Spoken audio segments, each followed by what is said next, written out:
Arda Kurtulan është një prej futbollistëve me origjinë shqiptare që po bën mjaft mirë në Turqi. 23 vjeçari luan me Göztepe'n dhe së fundmi raportohet interes nga Gjermania për të.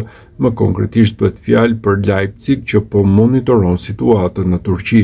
Kurtulan është i njohur si lojtari që luan kudo në krahun e djathtë, edhe pse është mbrojtës në mesfushë dhe sulm, po ashtu është aktivizuar kur ekipi ka pasur nevojë. Faktor se asnjëherë nuk ka luajtur me kombëtaren shqiptar edhe pse nga ekipi U21 u bind më parë që të largohej nga Maqedonia e Veriut, akoma për të mbetet e hapur mundësia që të përfaqësojë po ashtu edhe Turqinë.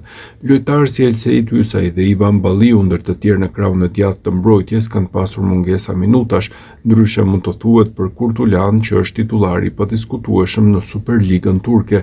Për 23 vjeçarin është treguar dhe Göztepe si pengesë që të luajë te kombëtarja. Kjo pasi në rast se trajneri Silvinho grumbullon, do të vendoste limite në skuadër sa u përket aktivizimit të huajve.